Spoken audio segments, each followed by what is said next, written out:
Extreme gutom calls for extreme food trip. At pag nasa Batangas, syempre, di pwedeng hindi tikman ng kanilang sikat na lomi. Dumayo kami sa Lipa at nakilala ko si Mami Natalia, ang may-ari ng isa sa pinakasikat na lomihan dito.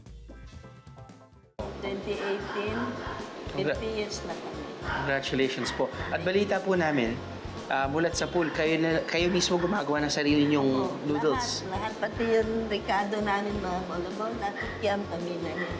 Oh. Yung paraan nyo ng paggawa ng noodles, parang medyo, traditional po ba ito? Ano po yung... Hindi sadya yun, iniipit sa kahoy para masarap, para makunat. Parang ngayon lang ako nakakita ng ganito. Yung mga ibang lumihan, Ay, hindi po. makina lang. Makina po sila, no? Pinaghalo-halo muna ang mga sangkap para maging dough at saka ito mamasahin. Ayun. O isa laki ng kanilang rolling pin. Kaloka! So it's like a huge rolling pin, parang ganyan, no? Bago mamaya sasakyan niya, at pagka Sasakyan niya? sasakay siya. Kakabayo, kaya... Dati po ba kayo rin mismong sumasakay? Yung asawa ko.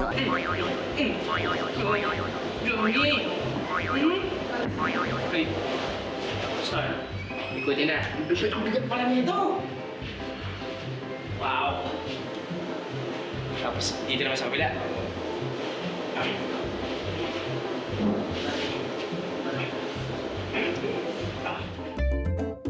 Padadaanin ng dough sa machine para magpantay at saka mano-manong hihiwain ang noodles.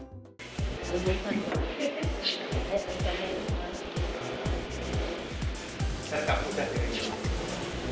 Pal. Oh, lalaki. Pag XL po yung... Tingnan mo. Palit pa po. Malaki pa rin? Yan, yan. Ito yung kapag XL po yung order nila, no? Opo. Opo, yun. Pinilit na lang. Opo.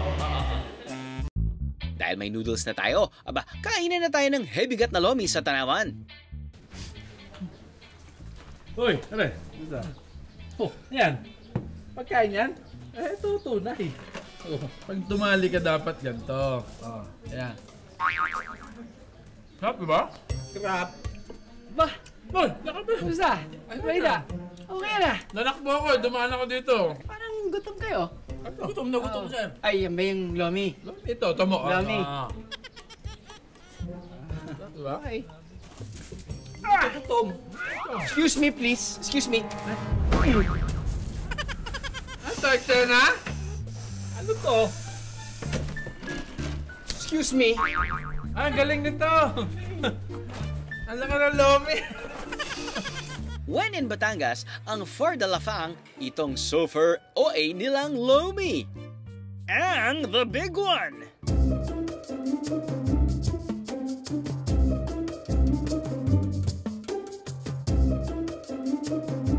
Pang gaano kadaming tao yung hinahanda nating lomi? Bali, ito pong the big one po namin, lomi, is good for 6 to 10 po. Pero halos kasya na rin po siya sa 12 person ng iba. OA din sa dami ng toppings na ang ilan homemade pa, made with love.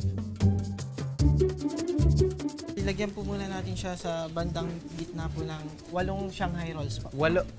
Ano po, hindi po natin kailangan i-chop? Hindi na po. Ah, okay. Bali, So, sa harap lang, parang ganyan. pieces po.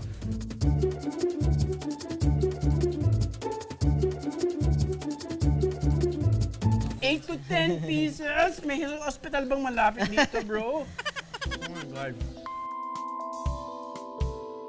Hula ko mga 8.4 kilos to. feeling ko lang, I mean. Check natin. Ay, mali. 8.39. Parang buhat-buhat ko lang yung aking newborn. Hebigat sa lomi at toppings. Ang binibenta nilang higanting lomi, sarili nilang recipe ha. Kaya ni Ern?